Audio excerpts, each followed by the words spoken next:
or to the cloud.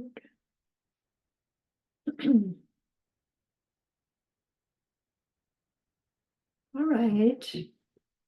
For the recording, welcome back. We are ACI course for class 4, March 28th, 2024. Let's gather our minds here as we usually do. Please bring your attention to your breath until you hear from me again.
Now bring to mind that being who for you is a manifestation of ultimate love, ultimate compassion, ultimate wisdom.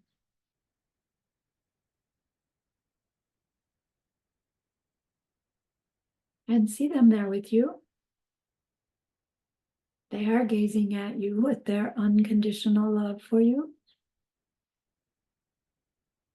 smiling at you with their holy great compassion.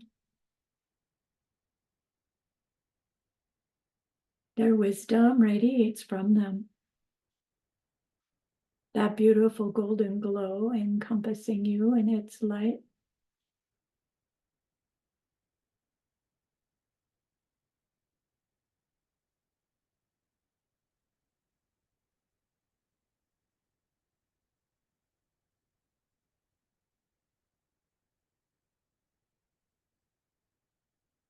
And then we hear them say, bring to mind someone you know who's hurting in some way.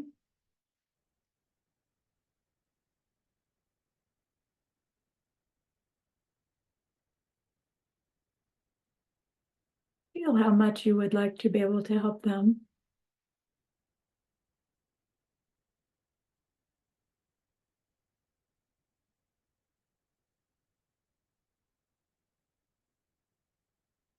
Recognize how the worldly ways we try fall short.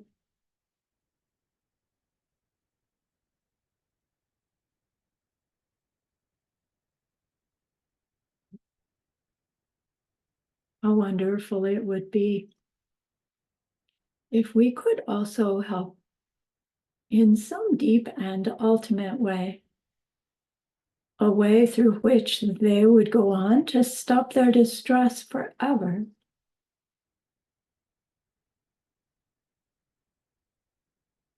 We're learning that that is possible.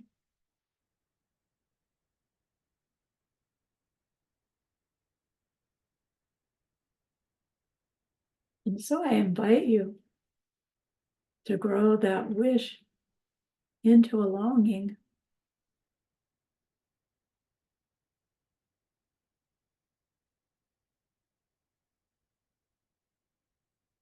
And that longing into an intention.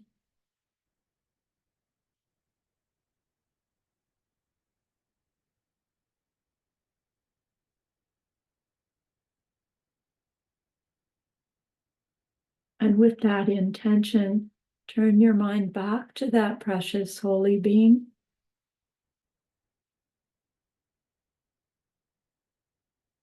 We know that they know what we need to know, what we need to learn, what we need to do to become one who can help this other in this deep and ultimate way. And so we ask them, please teach us that.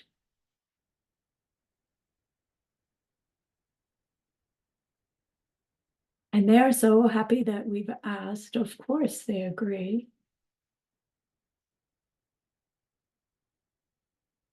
Our gratitude arises. We want to offer them something exquisite.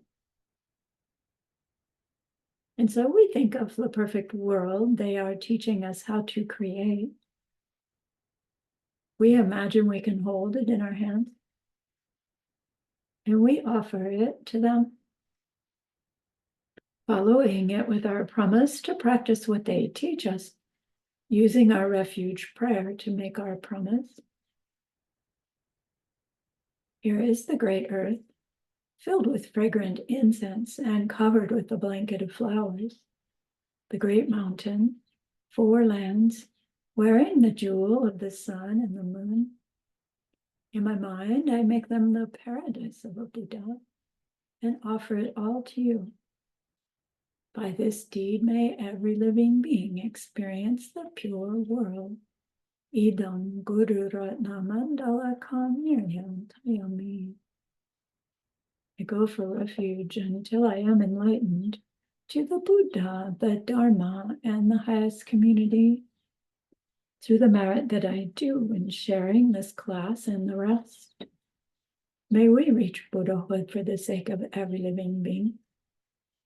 I go for refuge until I am enlightened to the Buddha, the Dharma, and the highest community.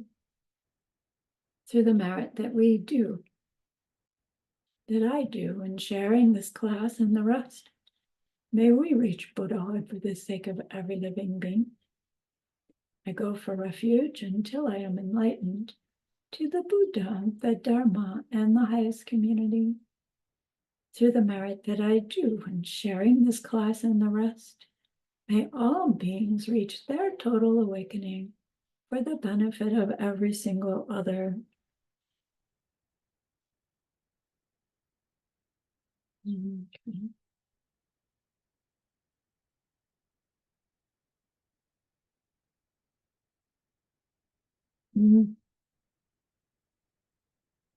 Our next class is on Sunday, and Sunday is Easter Sunday, which is, kind of characteristically a date you don't hold a Dharma class.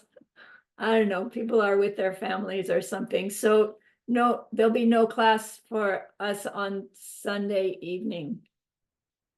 Please do something special with your families instead. And we'll be back next Thursday. Okay, so last week we learned the definition of valid perception from this school. Who can give us that? English or Tibetan or both, doesn't matter. Luisa. It's a fresh, unmistaken state of mind. Yeah, Sardu Melue Rikpa, fresh, unmistaken state of mind. Thank you.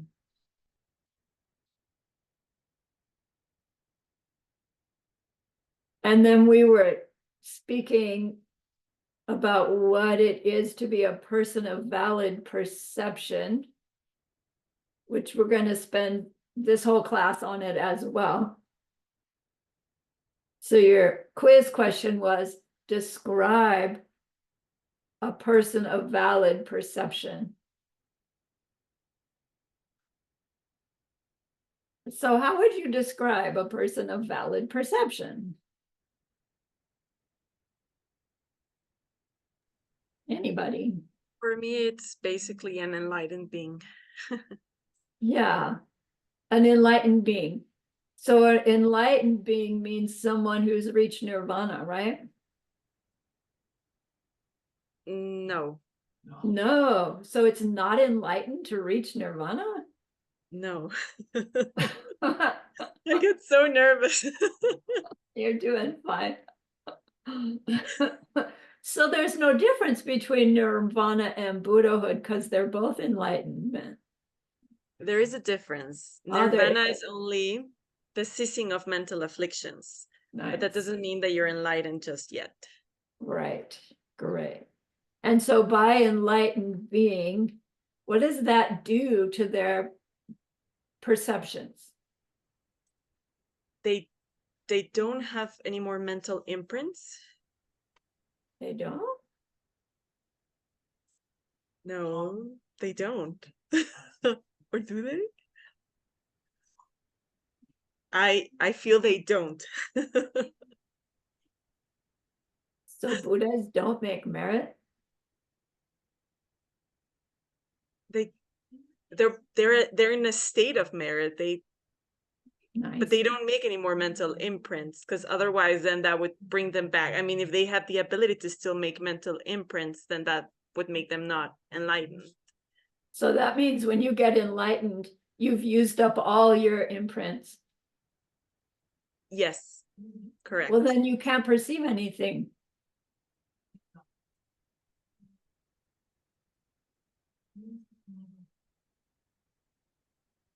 Or is it that you... Nice. So Monica brought up an interesting question, do Buddhas make karma? No. Do they still imprint? Does their mind still, is it still, I don't know how to say it, is it still projecting? Is it still projecting? Yes, it's experiencing, and to experience is projection. So Buddhas do have mental imprints. And then it's a good question, do they make new ones? No. But do they make mental imprints? Yeah, it's imprints in, imprints out, but somehow they're happening simultaneously. Their mind is changing. Their mind is a changing thing. All right, we'll spend our whole class on this if we don't get going. So well done, Monica. A Buddha, a fully enlightened being, is a being who can only have direct, correct perception.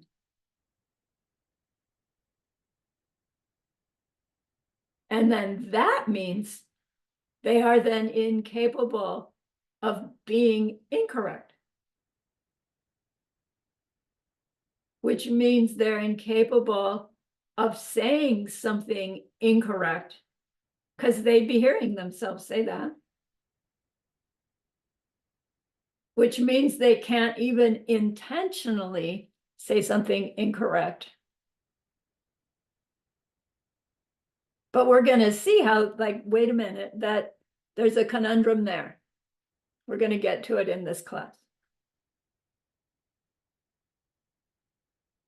Then your third question on your quiz is what three objects are we trying to establish with valid perception? Nirvana, omniscience, and the path to get to both of those. We want to be able to establish those three with a valid perception. Eventually, we'll have a direct perception of them, but we learned that there's direct valid perception. We learned there's valid perception by way of reasoning, and we learned there's valid perception by way of authority. But in order for the authority to be authority, we had to have already applied our reasoning to come to that conclusion. Yes, Luisa. I have a question, Lama. When I was meditating in the homework meditation, that it said it asks us to think if we have had a valid perception of any of the three objects. And then I was thinking, I thought yes, because of the memories that I have when I have been taught about that, when I have listened about it. But then I realized valid perceptions should not be memories. So does it mean I am not, I didn't have any valid perception until now of the three objects, although I have heard and learned about them in the LAMRIM, in the classes with you. And so I am a bit like confused. When is it meant that memory is not a valid perception? In the moment I am having the memory and I am recalling it, or you know what I mean? So Yeah. If you're remembering what nirvana is, that's not a valid perception of what nirvana is, according to lower school. Higher school says, we agree it's not a valid perception of what nirvana is, but it is a valid perception of remembering what you were taught, what nirvana was. So again, the important piece about valid perception is that the way we establish something to exist is by way of a valid perception. So it seems like that should be so straightforward. I see it, and so it exists. But then we have already been talking about how what we actually see is just colors and shapes. So can we really say we ever have a valid perception, of anything if we're talking about a valid perception of my car, when really all I really saw was the colors and shapes, blue, but yes, it's a valid perception of the car, as long as we're not intoxicated, etc. And seeing a car through intoxicated eyes, that car doesn't exist. The car seen through intoxicated eyes doesn't exist. The car, if you could be intoxicated and not intoxicated at the same time, the car you'd be seeing with your not intoxicated mind is established to exist in that way.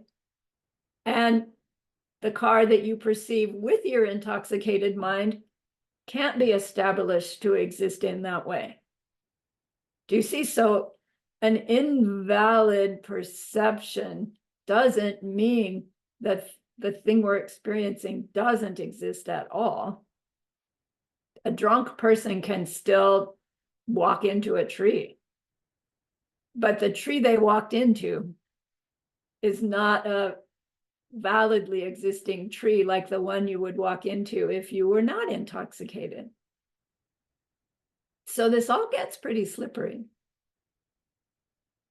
It seems really straightforward. Valid perception establishes something to exist.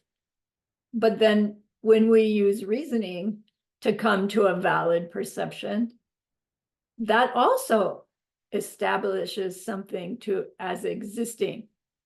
Like the car against the tree is what we're validly perceiving with our senses. And then we put two and two together with reasoning and say, oh man, somebody had a car accident and ran their car into the tree. And then for us, if we go home and tell somebody about it, we say, whoa, somebody drove their car into a tree. When in fact, our actual experience was, I saw a car smashed up against a tree. If we were really being accurate, we would just say that. I saw a car smashed up against the tree. Because we didn't perceive the accident. we're coming to a conclusion it was an accident, because how else does a car get smashed up against a tree? But we're making big assumptions there. And then if we pass on the information of our big assumption without saying, what I really experienced was the car already smashed against the tree. I don't really know how it got there. But think of what life would be like if we only spoke of things that we knew directly were true.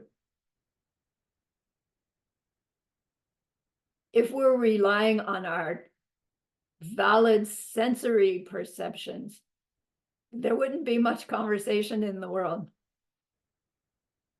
And if we relied upon that plus correct reasoning, we could have more conversation, but our human habit is to use reasoning that is not necessarily correct. But we think it is. So again, the purpose of all these details, and we're just like barely touching the surface of them, is to help us more recognize the errors that we are making in our day-to-day normal, valid human interaction that are contributing to the perpetuation of the circle of suffering. It's more to show us how we can become aware of our error, our mistake, than it is to help us get it right, right? The getting it right comes later. This is helping us get more keenly aware of all the times we're operating on assumption, by way of assumption, as if it's truth.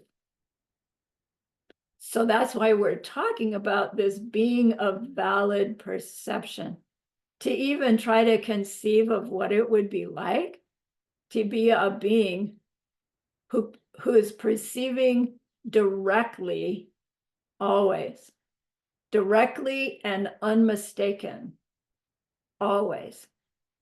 It's actually beyond our conceptualization until we take it deeply into meditation. Probably even then, it's still beyond what we can get. So tonight's class is still about what is it to be a being of totally correct perception always. That's what it means to be omniscient. Totally correct perception always.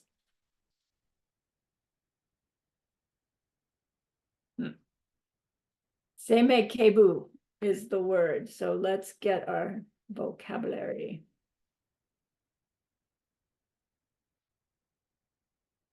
Vocabulary. What is make us bigger?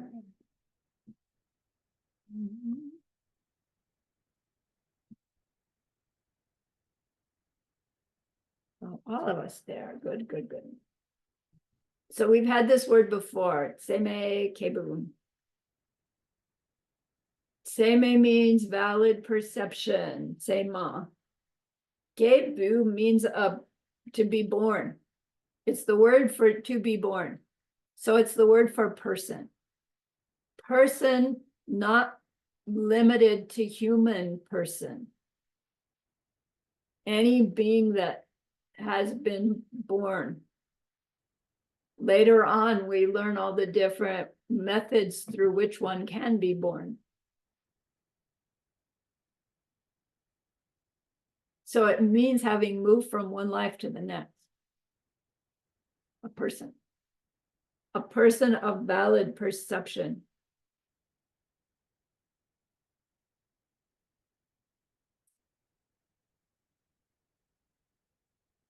A person of valid perception whose perception is so good that you can establish the thing that's being perceived as an existing thing. That's seme.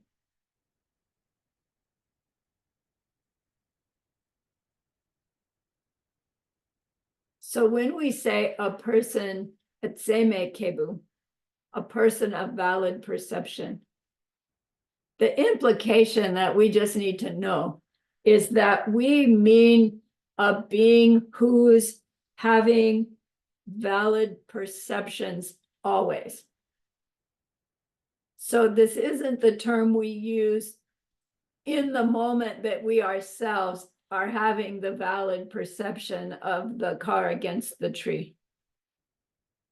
We don't call ourselves seme kebu at that moment. We just call ourselves, right? And we're having a valid perception.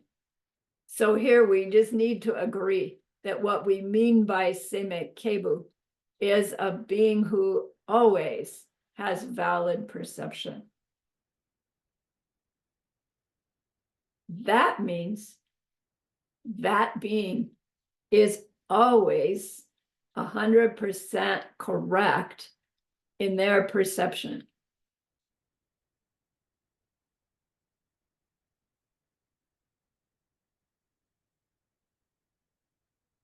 Who can be 100% correct in their perception always? Only an omniscient being. It's sort of circular. What do we mean by omniscient? Somebody who perceives all existing things and the emptiness of all existing things always. What establishes something as existing? A fresh, unerring state of mind. So a fresh, unerring state of mind, perceiving all existing things and all existing things emptiness all the time, is what we mean by omniscient. And that's what we then mean by seme kebu, a being born, a born being who is valid perception. So not a being who has valid perception all the time, but a being who is valid perception. It's like the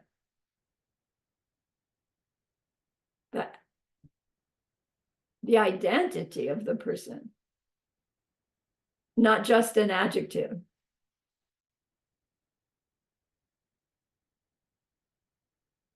So they do say that probably a very highly realized being would know not to say anything that isn't a tsema for them.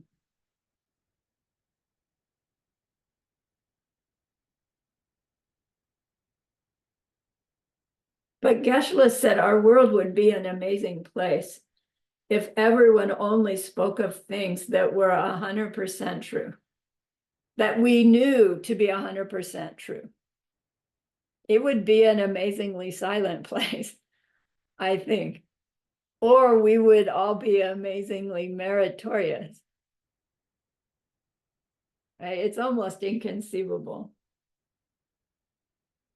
Like, how much would you talk if you restricted your speech to things you absolutely know to be true? I am. I am awake right now. I'm pretty sure that one. Although I don't know, if I woke up from a dream, I would have, never mind. You get it? There's a quirky movie called The Invention of Lying. And it's not what you think. And it's very bizarre. And there's some dharma in it. It's worth putting on your list to dig up somewhere along the line. It's very, very quirky. But it's not what we mean by seme kebu. So keep that in mind.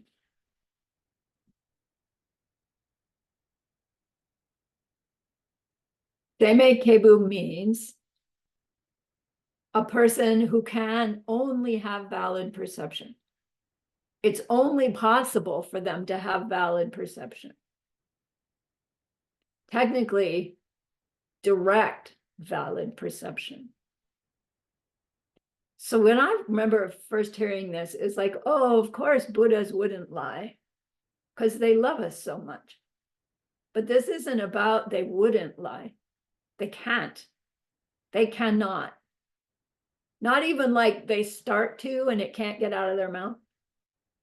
Just completely incapable because they would hear themselves. They would hear something that's not valid, correct perception. It's impossible. So how do we establish that someone is or isn't that? Or even that it's possible to be that? That's the next couple of classes to really see how we go about establishing that for ourselves. Tonight's class is getting the background to be able to do that. So there's this term, your vocabulary term, sikyo. Sikyo as opposed to mikyo. If we were to talk about, I saw the car up against the tree, wrapped around the tree. My telling about that experience, I'm talking about an object that I saw, mikyo. But when we're talking about an object of seeing by a fully omniscient being, we use the term sikyul, Sikyul, because it's a honorific for seeing. Unhonorific for seeing is mik. Honorific for seeing is sik. Meaning by using sikyul as the object of perception, we are automatically talking about the perceptions of a Buddha, of a fully enlightened being. It's like honoring them to use these higher words. So sikyul means the object of seeing by a Buddha. Now it seems funny, why are we talking about what a Buddha sees versus what a Buddha knows? Because we seem to make the distinction between what we see and what we know, right? We know all kinds of stuff that we don't see directly, or that we've ever seen directly. We can know stuff. A fully enlightened being's experience is that they do see everything directly. You know, my mind says, come on, let's say experiences everything directly, because there are things that can't be seen that they are still experiencing, right? And that's true. But here, because we're talking about valid perception, direct valid perception, we're using the term seeing so that we can relate better. So much of our reality, if we are sighted people, is a visual world, like most of it. So in order to help us relate to how it is we become Buddha, they talk about what a Buddha sees. Now, we also learn in other classes, when we are fully enlightened beings, we don't just see with our eyes, right? You'll be able to see with your pinky finger, with your elbow, And again, it's like, I don't know. Buddhas see things. That's the bottom line here.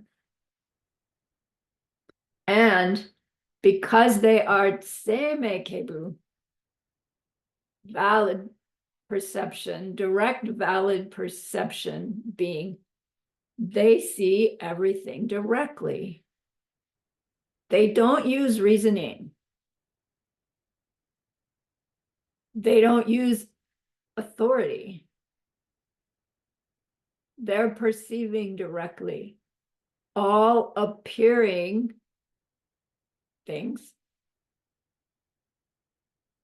and the true existence of all appearing things simultaneously, always. And that's held in this phrase, two phrases, but they go together. Jinye Pechu and Jita Wechu.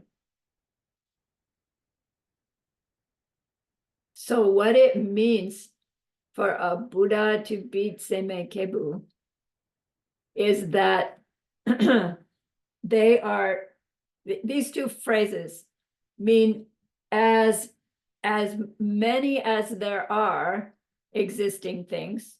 Chu is existing things. Jinyepe is as many as there are existing things. And Jitawe Chu means as they really are existing things. So these two perceivings, one is that a fully enlightened mind perceives all appearing things, all existing things as they appear. How do existing things, how do they become established to be existing? Somebody has to have a seme kebu, seme of it. Somebody has to have a valid perception. So here's our friend the pen. 1, 2, 3, 4, 5, 6, 7, 8, 9, 10, 11. There's 11 of us looking at this pen. This omniscient being is perceiving this pen in the way they do. And they're perceiving us perceiving this pen in each of the ways that we do. All different, right? Right.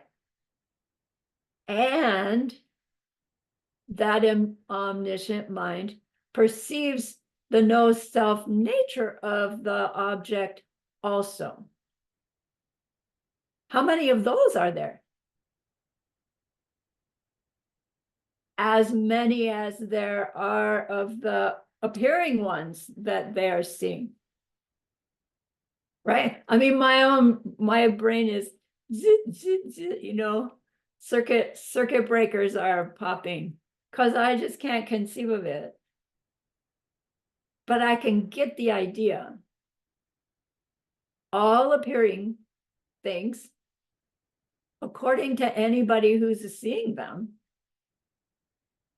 not like there's a whole bunch of stuff that's existing from their own side, and Buddha sees all that, and then we get to see it too in our weird ways.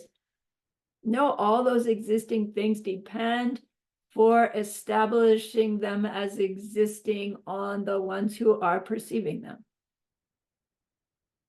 Buddhas perceive all that. And the empty nature of all that. That's Jinyepe Chu Jitawe Chu.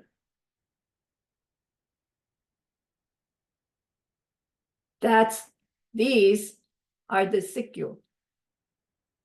The things that an enlightened being perceives. That makes them seme kebu. Or that seme kebu is telling us this is their experience.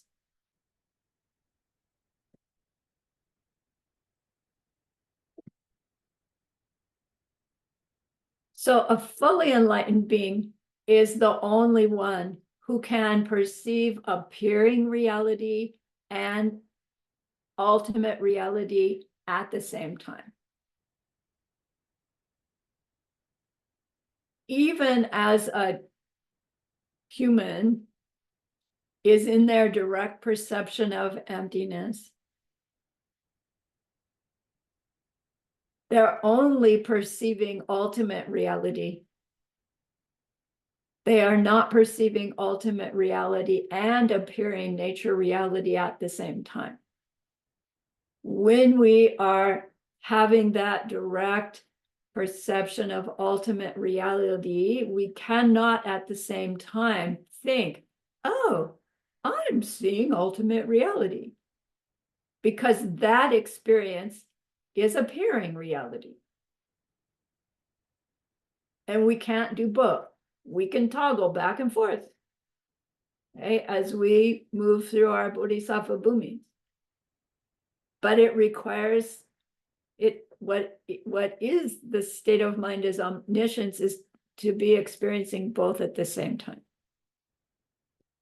If it's a good thing to be omniscient, then that can only be the result of extraordinary goodness and the clearing out of all mistaken view.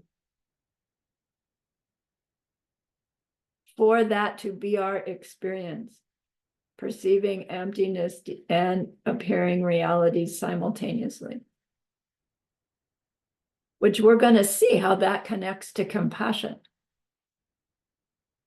And without compassion, we can't make sufficient goodness to reach it.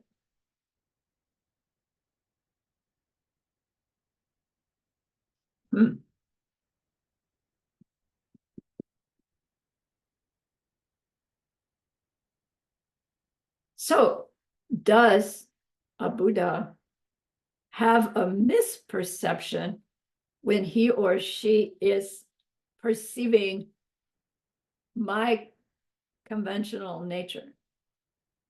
When Buddha is perceiving me misperceiving my world, is Buddha having a misperception? No. They're directly perceiving me having a misperception. And like, wouldn't it break your heart? Like, if you're the mom and you're watching your, small child be all bent out of shape because they bumped their knee, and yes, you bumped your knee, I'm so sorry, but 2 hours from now, you're going to completely forget it. Imagine that multiplied by how completely mistaken we are all the time. Yeah. Does a fully enlightened being have recollection? No, because they're perceiving all existing things all the time. They can't recall anything. Not just there's no need, but a recollection is not a direct perception. Can they perceive me having a recollection? Absolutely. But they themselves are directly experiencing, seeing, perceiving me having the recollection. All fresh, unmistaken state of mind for Buddha. I don't know, it seems kind of overwhelming. Why would I want that?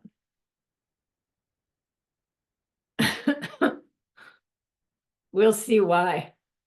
It's really the only way to know what each of us need to give up and take up to reach our own freedom from suffering. Even if all we want is nirvana, it still takes that kind of perception It's one thing to say, look, avoid the 10 non-virtues, do the 10 virtues, have at it. It's another to say, 2 billion lifetimes ago, you moved your elbow in this odd way. And now that's why the pattern in your carpet has an angle right there. To know that directly, kind of overwhelming. And then who cares really about the angle of the pattern in the carpet? But they would know directly also what behaviors we believe to be the correct behavior for a certain circumstance. And so we do it again and again and again. And they know directly what that's going to bring us 2 billion lifetimes from now, and they're going, oh man, would you just knock that off? Right? It's going to hurt you so bad later on. But they can't just reach in and go, rip it out. Doggone it, because they can't, nobody can take anybody else's karma, not even Buddhas. Why is a long story, which is important to work out. Yes, Lisa. Silly question. Buddhas don't meditate then. They don't need to meditate. They don't need to meditate. They're meditating all the time. If by meditation you mean deep single-pointed concentration with fixation, clarity, and intensity state of mind, they're in shamatha all the time. But when you say, because when we were learning about the meditation, then we were calling Drenpa this recollection, but it was like bringing the mind back. And then now we are talking about recollection in the sense of memory. Different word. Okay. Recollection. Recollect versus bring up a memory, right? Right. Versus bring up a memory.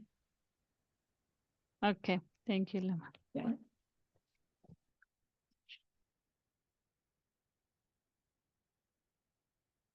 So apparently there's this debate about Seme Kebu.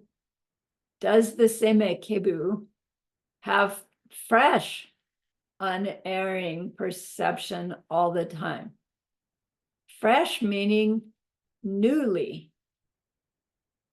And if you're perceiving all existing things and their emptiness all the time, how can you say that they ever have a fresh perception? And the debate goes around and around in circles like they usually do, not disrespectfully. And their conclusion actually is every perception a Buddha has is fresh. But how can it be? How can it be new if they've perceived everything in all 3 times and are? And it has to do with the fact that the appearing nature of things that they are perceiving are changing. And that means an omniscient mind is still a changing thing. So yes, they perceive all existing things in all times, at all times, and every perception is fresh. Poof. Set that one on the shelf for a while, unless it's totally obvious to you, in which case, tell me about it later. A Buddha's omniscient mind is still a changing thing, is the bottom line about that.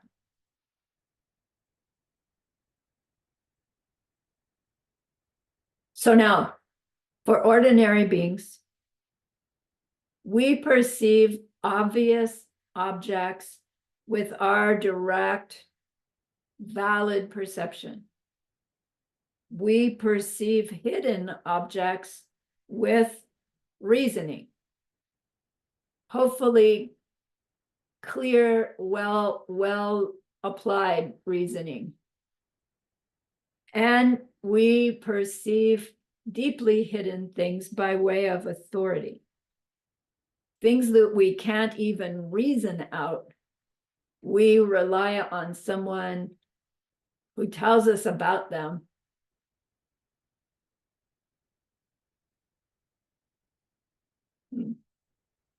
That we believe.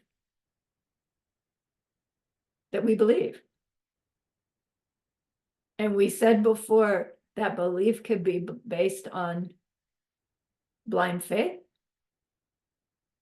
seeds that are ripening faith in the authority, which if those seeds wear out, we're in trouble. If we have those seeds of faith and we learn to clear reason also, the likelihood of a circumstance like flipping us out of our Dharma ability because the circumstance got so hard and we wore out our karmic pocket of faith, we'd be able to fall back on our reasoning. So reasoning is some method that we learn to use that convinces us of our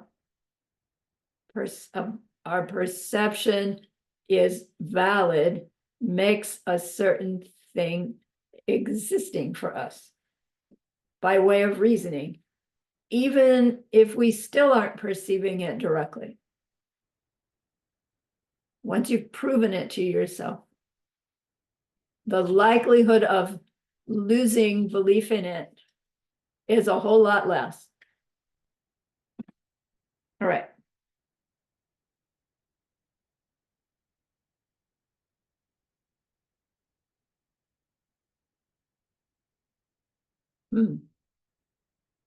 So part of being Seme Kebu is that knowing the causes of every appearing thing.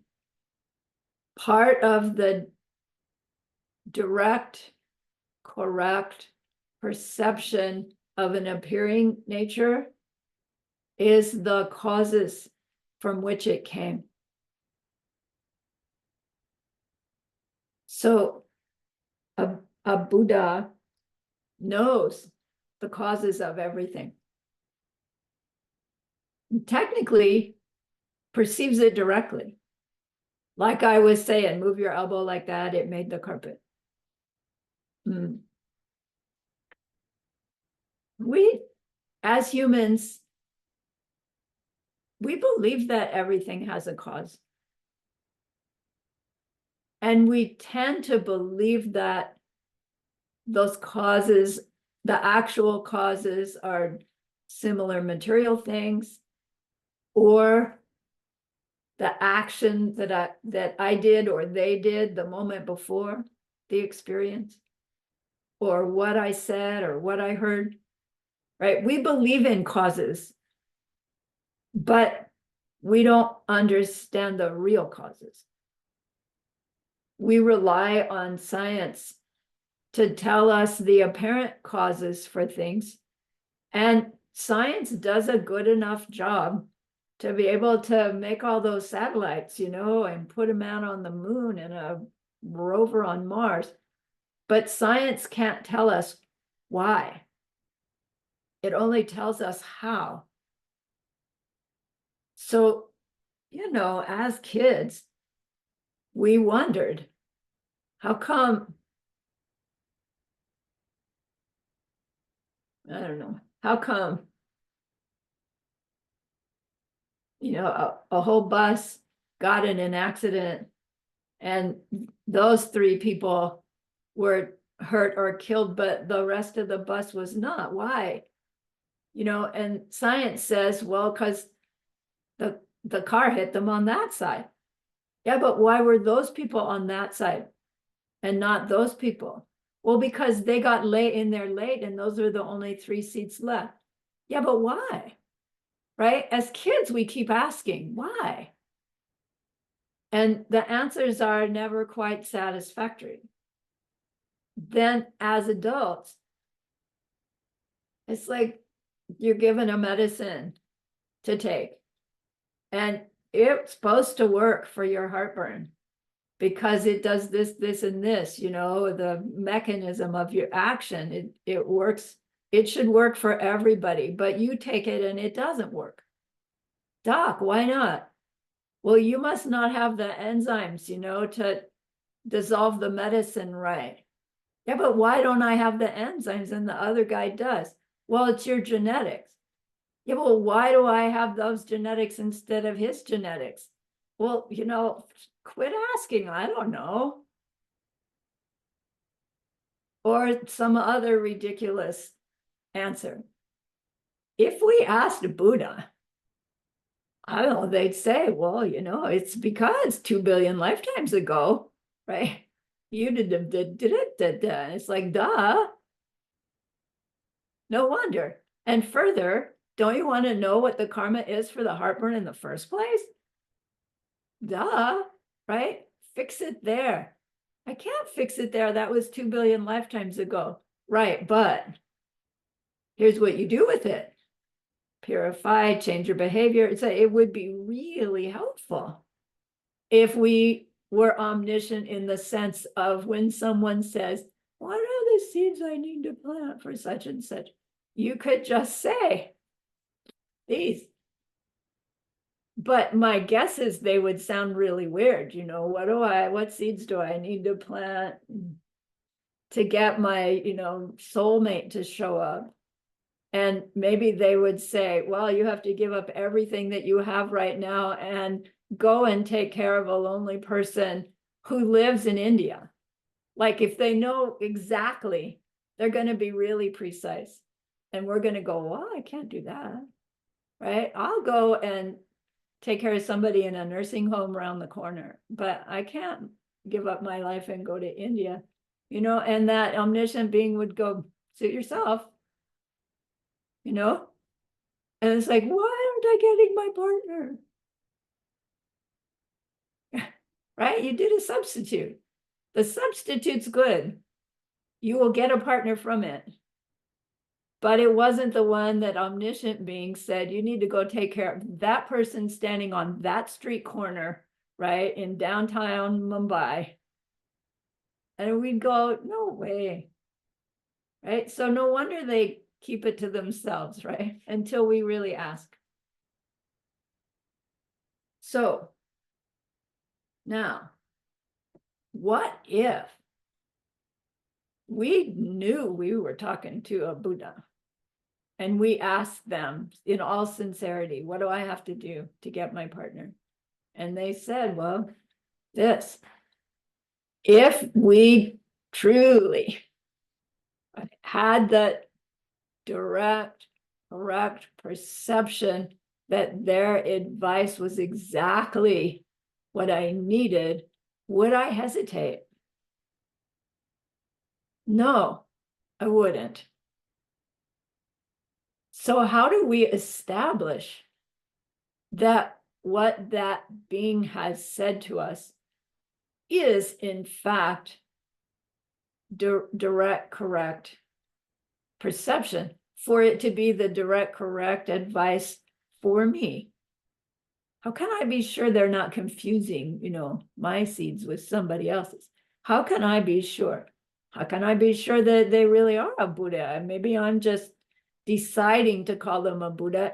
And if I do, does that mean anything they say to me, anything they tell me to do, I should just drop what I'm doing and do?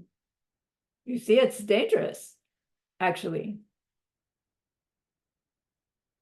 What if just any old person says, okay, I understand Buddhists think like this, so I'm going to call myself a Buddha and whoa, I'm in charge of everybody now. Right? I can get them all to do the stuff that I want them to do. It happens.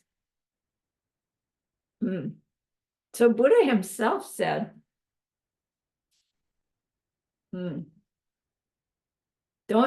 don't just take what I say as true. Prove that I can't say anything incorrect, but then don't take whatever you hear me say as correct until you check it out. Doesn't that seem weird? It seems perfect to me. Because if they said, prove to yourself that I'm always right, then great. You've just proven to yourself that I can say anything and you'll believe it. But yeah, because they won't say anything wrong. But we won't be able to hold that necessarily. So Buddha himself says, check what I say.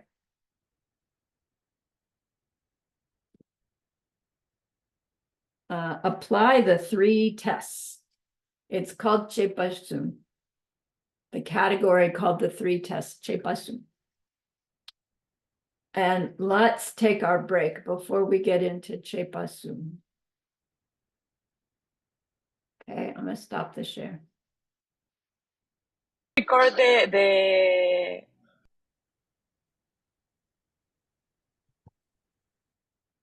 People's questions can be personal during the break. And I can't pause it. Well, anyway, okay. Chepasum.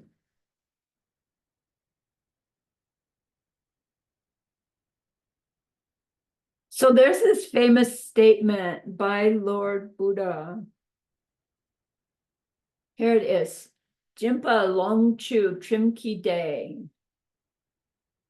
Jimpa Longchu Trimki Day. Jimpa means giving. Longchu means possessions. Trim is short for Sultrim, morality. And Trimki Day means morality by happiness. Altogether, it means if you give to others, you will have possessions. If you keep your morality, you will be happy. If you give, you will have things. If you keep your morality, you will be happy. And it's like, wait a minute. If I give my computer away tonight, tomorrow I will have no computer to use and no computer to give away tomorrow. It's not true that if I give away stuff, I will have stuff.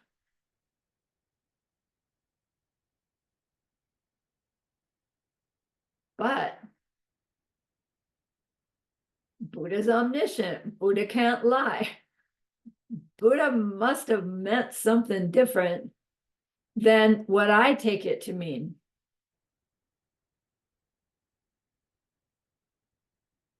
Morality brings happiness. Wait a minute. You know, if I lie just a wee little bit, I can buy that new purse for $20 less than what the person's asking for. I get the purse for $20 less. That makes me happy. So lying a little bit must not be a bad thing, right?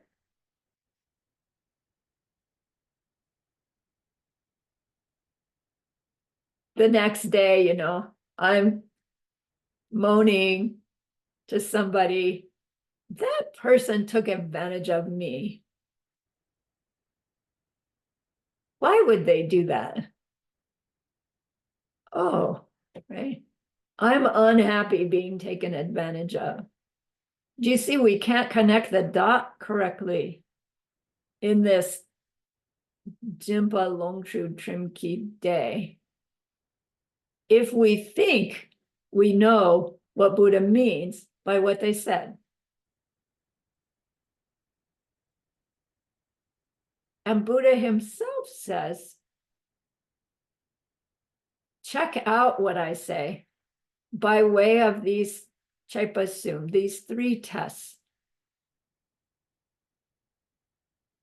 to come to a conclusion about whether or not, no, technically whether or not you will decide to change your behavior based on what Buddha has said or taught or written. Buddha never wrote, but what's been written down.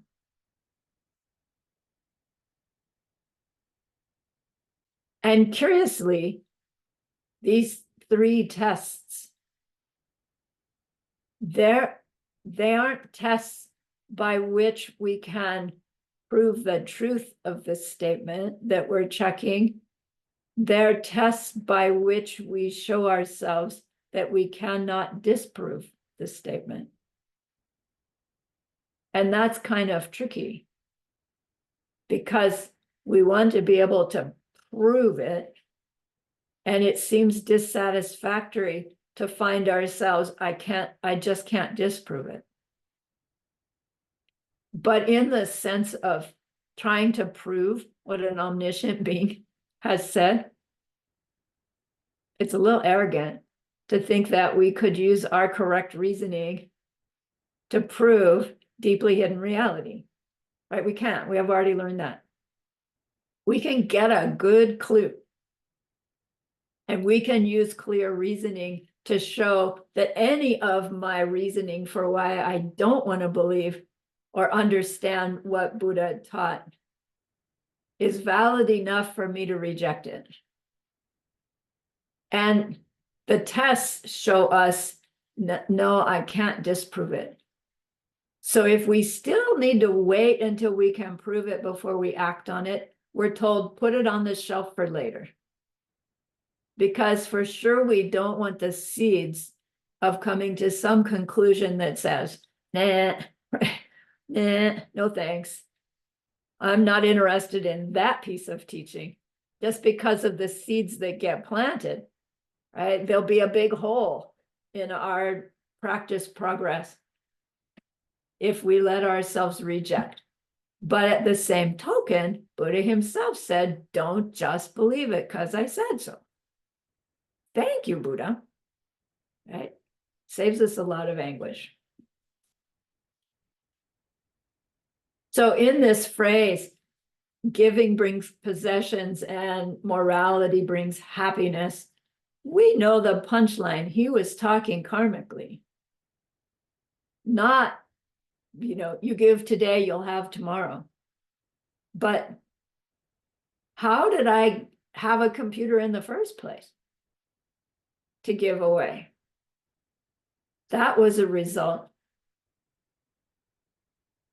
I gained a possession. According to Buddha, I had to have given something away.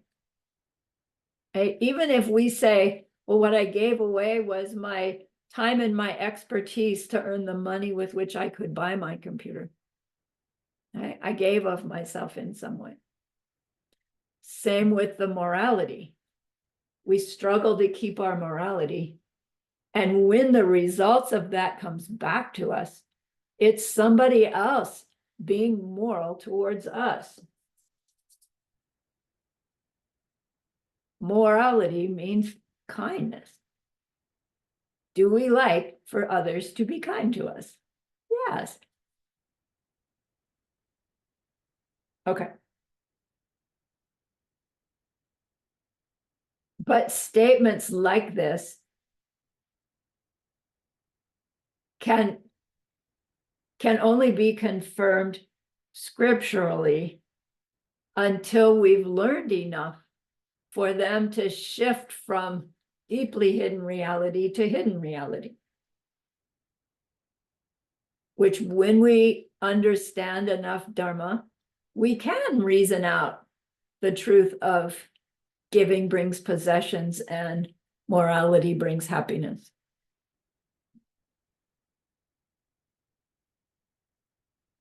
Okay. So here are the three tests. The shape assume means the three tests. Here are the three. Where are the three? Nusum gi minupa, Jepat gi minupa, and Nachimingyao. Nachimingyao.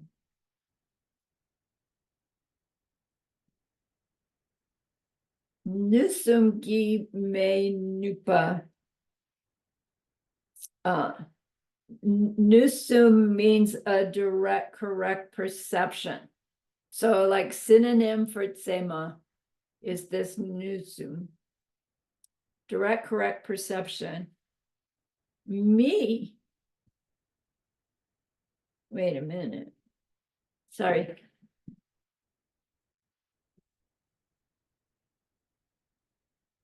Me nupa. It's a negative. It means not. And nupa means to harm. Literally, it means harming. So what this phrase is apparently saying is that the teaching we're testing cannot be disproved by any direct, valid perception that we have had or have had. Meaning, we had, so suppose we're walking down the street and suddenly we see this coiled up snake in our area. There are rattlesnakes, you know, and it's like, ah, you jump back. And then you look more closely because son of a gun, the thing did not move when I jumped back. So you look closer and it's like, it's just a coiled up hose, but it looks so much like a rattlesnake. The coiled up hose just harmed the perception of the snake. In fact, it harmed it so much that the snake just disappeared. For an instant, there was a snake there. Then my valid perception kicked in. Just a rope. The valid perception overcame the misperception. That's what nusum kimi nupa means. When the direct perception overrides the one that was mistaken. If we can have a direct perception of something Buddha said that's different than what the Buddha said, our direct perception would override what Buddha said. And when we go trying to find a direct perception that we have had or are having that contradicts anything Buddha said, and we dig deeply enough, we will find that there is no direct perception that I, as a mistaken being, can have that can ever override what Buddha has said. But we should try. Because the effort of trying actually ends up helping us sort out our own misbeliefs. Bless you.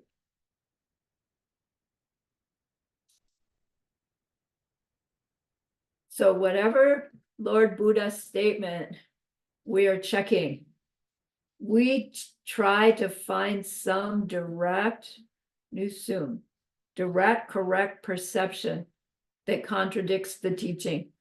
And when we try and can't find any, we finally say, oh, I cannot disprove what Buddha said with my own direct perception.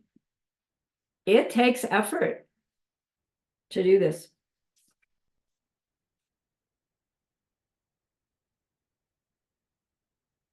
The second one, Jepak ki minupa. Jepak we know is correct reasoning. So the second test is we use correct reasoning to try to disprove anything Buddha has taught.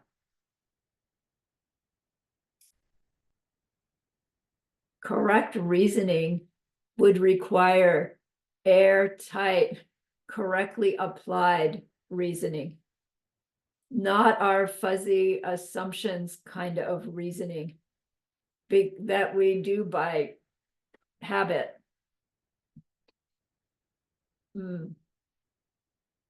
Joshua gave this example that in his work, he had been waiting for this shipment of diamonds that they had ordered, and the shipment is late, and then late again, and late again. And he found his own mind, saying, oh, did the dealer not get them? And he's just not telling me? Or does he have them and he's trying to negotiate a better price with somebody else, so he's stalling me? Or is he holding them, hoping I'll come back with a better price? It's like his mind was making up these different scenarios. And at each scenario, he was saying, oh, then I should do this, right? Or I should do this. And he recognized that he was using ordinary human assumptions and judgments. And he recognized, I'm not going to make any decision about how to act here until I call the guy up and ask him what's going on. And once I have enough information, assuming the guy's going to tell you the truth, then you can make an accurate decision about how to behave. And that's true even in our ordinary human lives. Even if our decision in how to act is still driven by our mistake, we're still better off having waited and not acted from these scenarios that we made up and just called and gotten the straight skinny before we decided how to act. So when we're talking about applying the correct reasoning to check a Buddha's statement, we need to learn how to do that accurately so that we can trust our conclusion.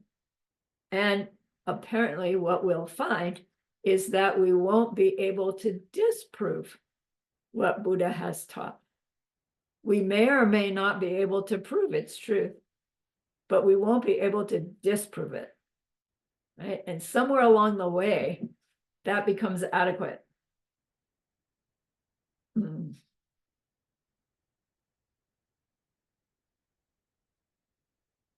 We're not supposed to accept the Buddhist statement until we've tried to disprove it. The third one, Nachi Mingel. Nachi Mingel. The literal words are before, after, not contradict itself, no contradiction. Where's my thing? Before, after, not contradict. Which what it's saying is, did anything Buddha ever say before or after he said this thing that I'm checking that contradicted what we're checking? And I don't know, for those who have been through the upper end of ACI courses, we did course 15, which was that whole course on how do you establish when Buddha was speaking correctly. Like, he's always speaking correctly, but there do appear to be contradictions. First turning of the wheel, all these existing things, they have their natures and their suffering. And then second turning of the wheel, all these existing things, they have no nature. What? Those are contradictory. Doesn't that prove to us that Buddha can say something wrong? Wait.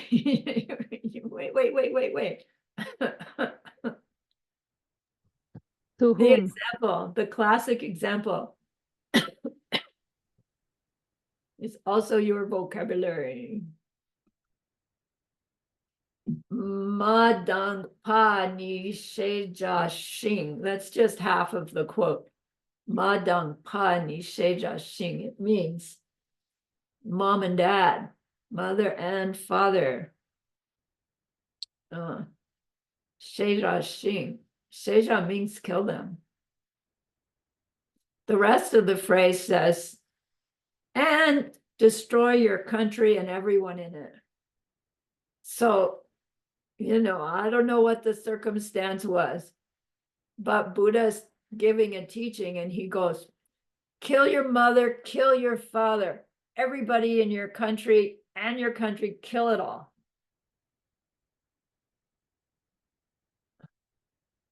Does that seem consistent with all the other stuff that Buddha taught us about morality? Like the first of the 10 non-virtues is don't kill, right? Protect life.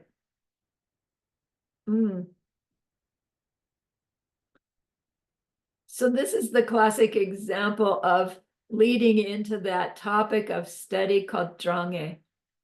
Zhangye means figurative and literal.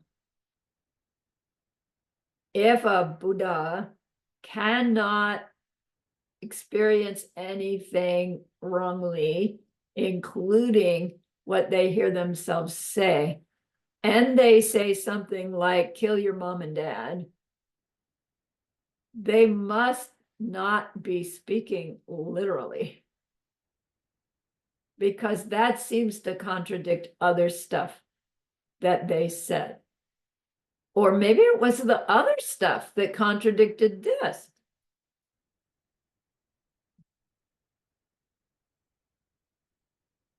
But we would fix that conclusion as we study more about how, where was that one? Giving brings possessions and morality brings happiness. So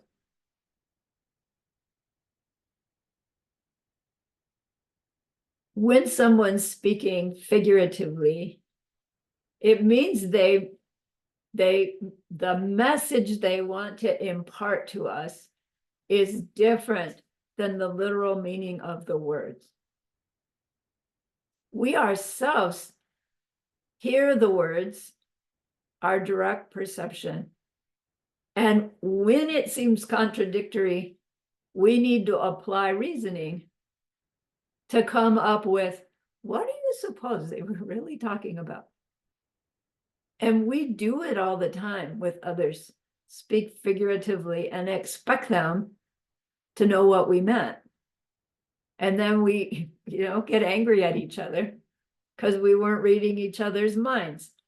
And it's just this habit of not speaking directly, clearly about whatever conversation we're having and assuming the other person knows what we're talking about.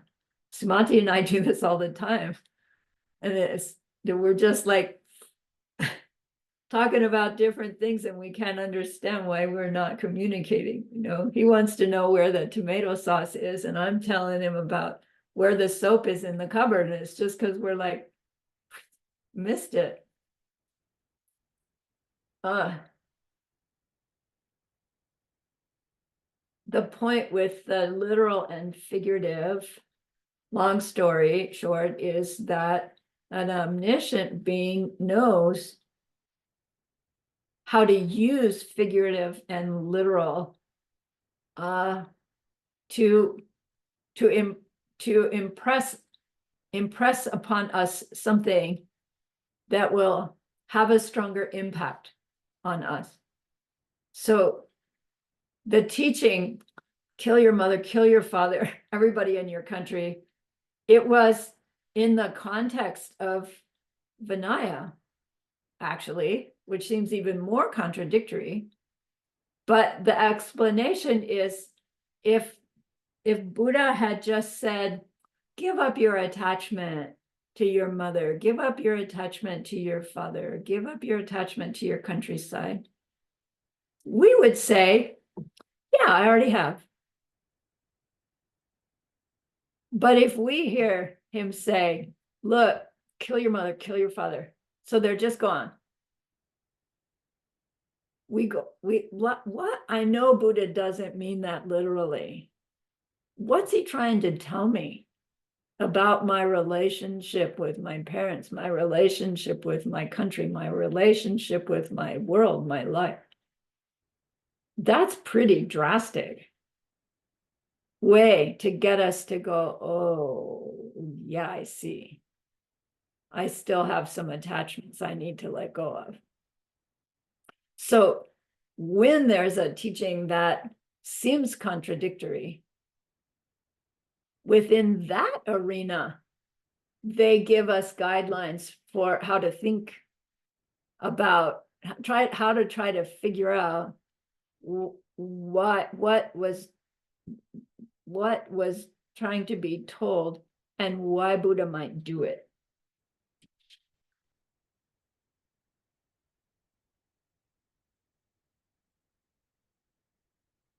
So within this Nachi Mingel, trying to establish whether there's a contradiction or not when there appears to be one,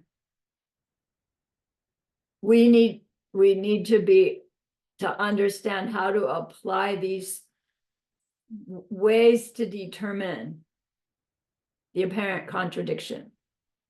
So the first one, called gongqi, it means, the words literally mean thought basis. And what they mean by this was, what was the true intent of this statement? What do you suppose was Buddha's true intent when he said, kill your mother, kill your father? It couldn't be literal. Yeah. What do you suppose was his true intent?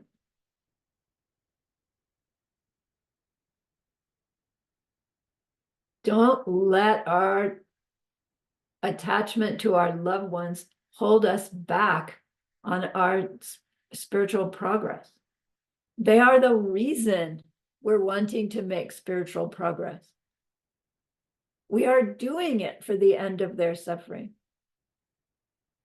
And when they say, oh, you would make me so happy if you take me to lunch today at that favorite bar, right, where I love those martinis. And out of your love for them, you say, yeah, because I want to make them happy. It's my mother, I want to make them happy. And so, yes, I'll take you to the bar. And yes, I'll pay for your martini. And it's all part of my practice. And I'll be late for class as a result. I'm so sorry. It's for my mother. We can justify it. We can claim, we can make that choice. And someday we'll be in a teaching with the Buddha, and Buddha will say, kill that mother, kill that father, because they're holding us back from our spiritual progress.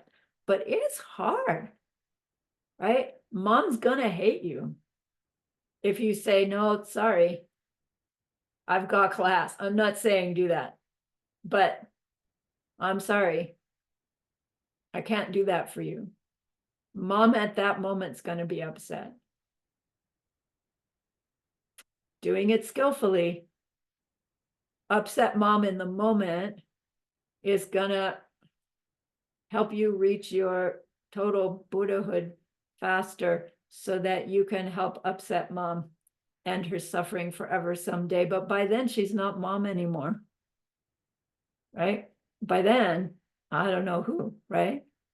But she was your mom in that life. Yeah. Gongxi. What was the true intent? Second one, Nu La. It looks like Nu J, but I listened again and again, and Geshe-la kept saying Ne J. It looks like Nu Ja, but he kept saying Ne J. And I don't know the Tibetan well enough. So Nu La Ne J. Nulaneje means reality. Nu means reality. Laneje to contradict. Does it contradict reality? So does the statement contradict obvious direct reality? So suppose I were to say to you, look at my new haircut. Doesn't it make my blonde hair look lovely? And you'd go, blonde? Like, it's not blonde, it's gray, honey. Right. You know, my words obviously contradicted obvious reality, right? So we're checking Buddha's statement for whether it contradicts direct reality, the way things are, not ultimate, but the way they are.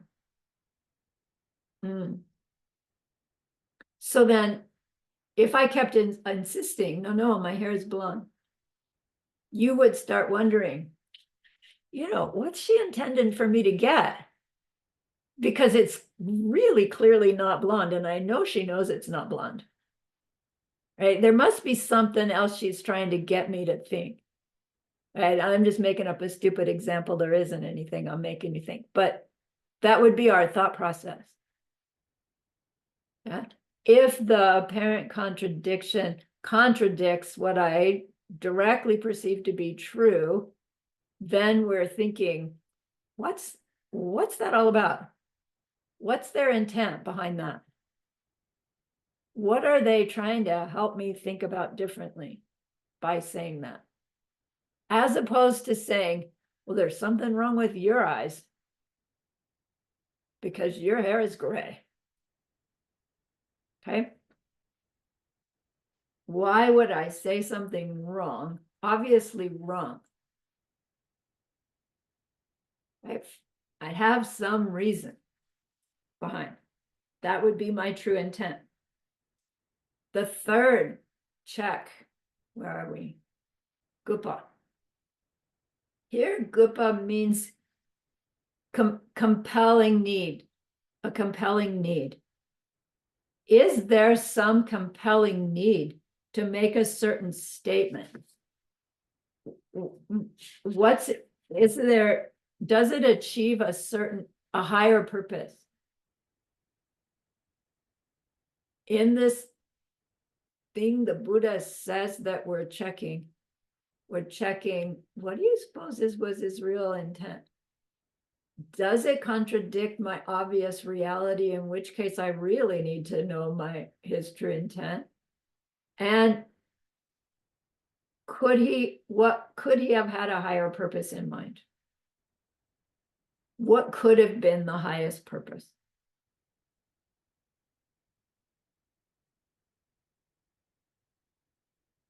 In the early teachings, Buddha says,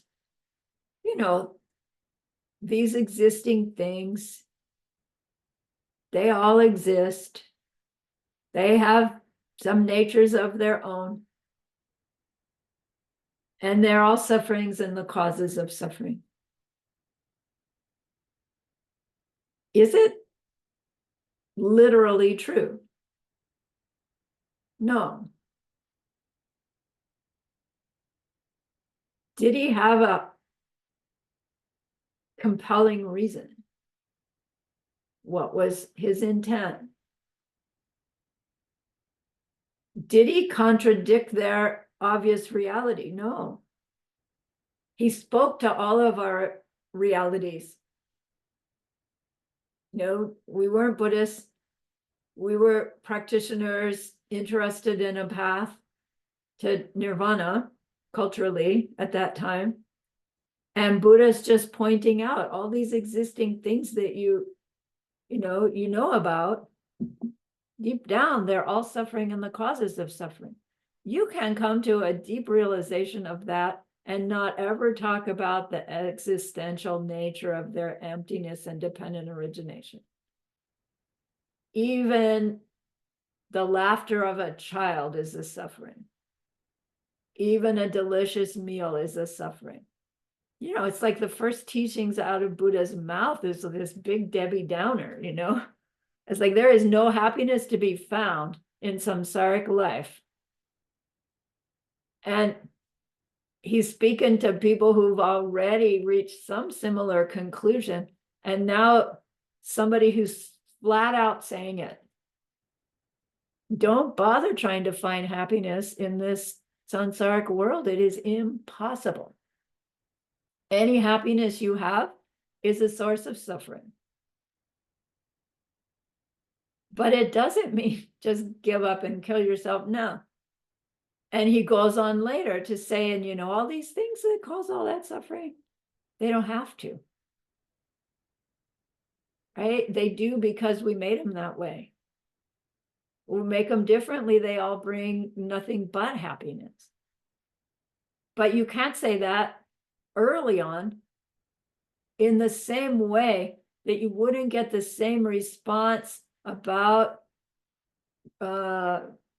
reducing our attachment to our parents by saying, look, you're too attached to your parents, give up your attachment. As opposed to, look, kill them out of your life. Right? Dramatic. But what if one of his students went and did that? Right? Would not have made the point.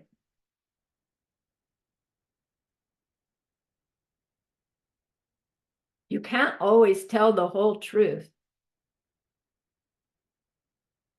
because you'll flip people out, right? Ally can't tell her 3-year-old everything there is to know about life. He wouldn't be able to register it or cope with it, right? There's some things you know to tell your kids, and there's some things you know to don't tell them until later, right? If at all. It's the same with us and fully enlightened being. You don't lay it on all at once. They'll flip out. You go in stepways, right? Just like in school, we go in grades and we grow. So we need to consider these 3. True, and what do you suppose was his intention? Does it contradict my direct experience? And might he have had a compelling need? When we are checking a statement that seems to be contradictory within the Buddha's own teaching. Right? That's a subset of the Chepa Sum that we're working on here.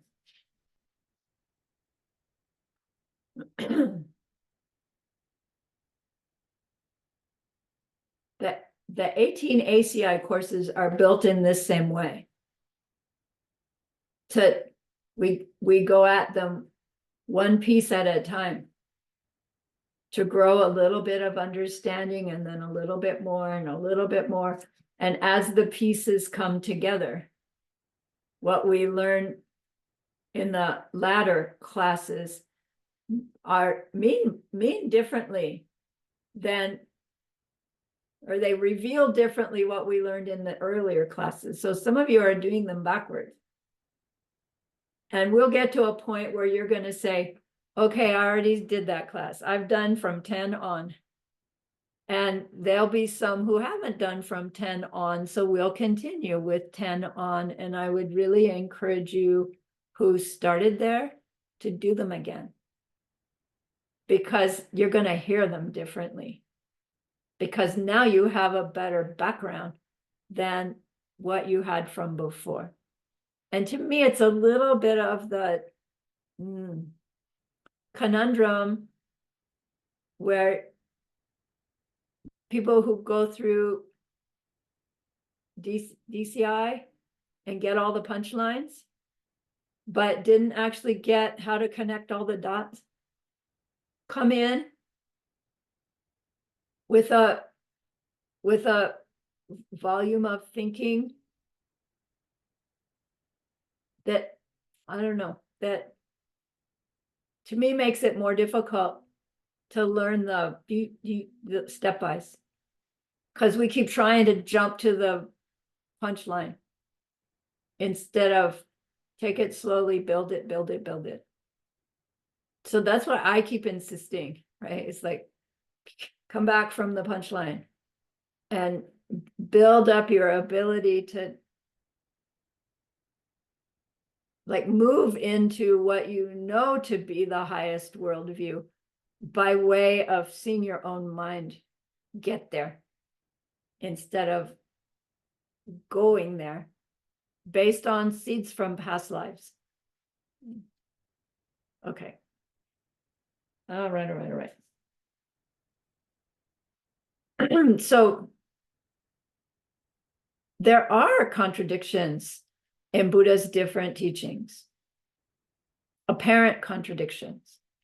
And what we learned is that at each teaching, Buddha is speaking to the level of the audience, the main part of the audience, and he's going to speak to them in a way that meets them where they are and pushes them a little bit higher. And for someone who's already ready to go higher still, it will sound like those are wrong teachings. But then the teaching for them is to see how it's a correct teaching for the level of the beings are there. And if they're there, they also need to hear that teaching. Again, for some reason. So it evolves into those 4 schools of Buddhism and the 6 flavors of emptiness that we'll see developing within our own experience. Amongst those 4 schools, each school has its own definition of what it is to be a figurative and literal teaching by Lord Buddha. And the highest school says, let's not even use those words. Let's say when the Buddha was speaking with words that he wants you to, words to take at face value. And when he was teaching what he really meant. And high school says Buddha's only speaking literally when he's talking about emptiness. And all the rest of his teachings are figurative. And some are to be taken at face value and some are to be interpreted. And so he also taught how to interpret the words of a Buddha, which we'll go into further in next class. So there's a question on your homework. Semar Girpa is one of those 5 qualities that Master Dignaga was bowing down to at the opening of his class, of his text. He says, Semar Girpa.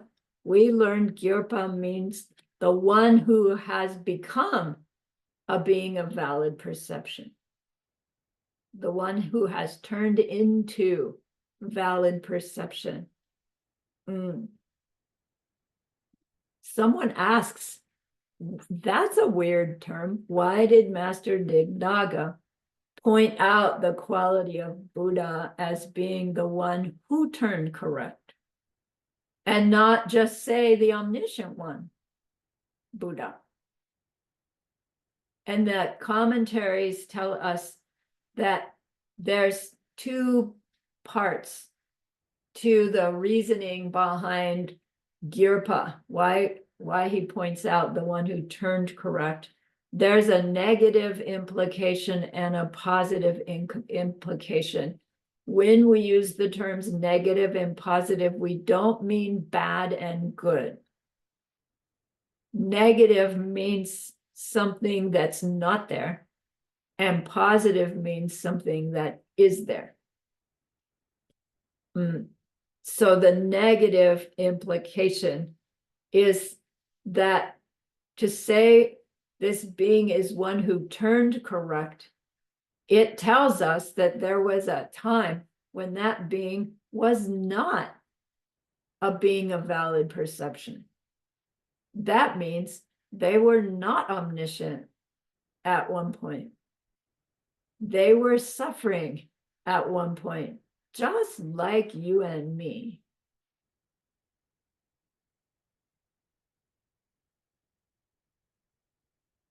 The positive implication is that that being must have had to have done something to get enlightened. They must have followed some path, some method to reach it. They weren't just born omniscient. They weren't just always omniscient. You couldn't be omniscient and be always omniscient. We will learn. So it really is a hugely important piece. This synonym for a Buddha being Semar Gyurpa, one who turned correct. Because it says that, they must have figured out how to do it, at least for themselves. So maybe whatever they used to do it, that might work for me. That's like a very beginning level use of this explanation. Later, we'll see that what it took to go from not omniscient to omniscient grows the goodness through which they do end up knowing exactly what I need to do.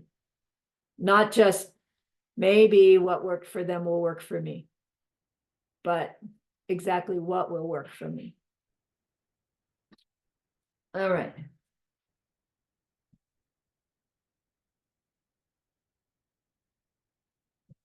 Okay. That completes our class 5 at 4, and we're going into it further in class 5. What is it to be omniscient? And how do we get that way? So Luisa, you had your hand up a long time ago and I needed to let it go.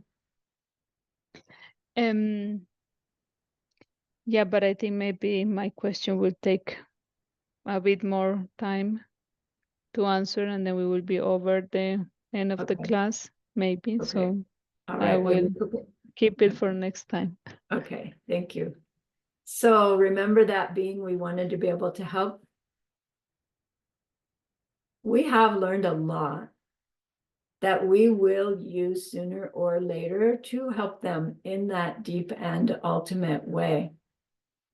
Truly, we are growing our foundation from which we will do that. And that's a great, great goodness. So please be happy with yourself.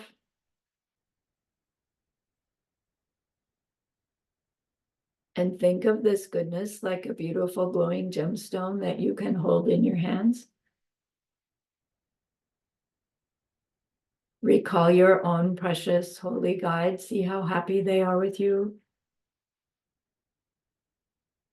Grow your gratitude to them, your reliance upon them. Ask them to please stay close, to continue to guide you and help you, to continue to inspire you. And then offer them this gemstone of goodness. See them accept it and bless it. And they carry it with them right back into your heart. See them there, feel them there. Their love, their compassion, their wisdom. It feels so good, we want to keep it forever. And so we know to share it by the power of the goodness that we've just done. May all beings complete the collection of merit and wisdom, and thus gain the two ultimate bodies that merit and wisdom make. So use those 3 long exhales to share this goodness with that one person. To share it with everyone you love. To share it with every existing being everywhere. See them all filled with happiness, filled with loving kindness. And may it be so.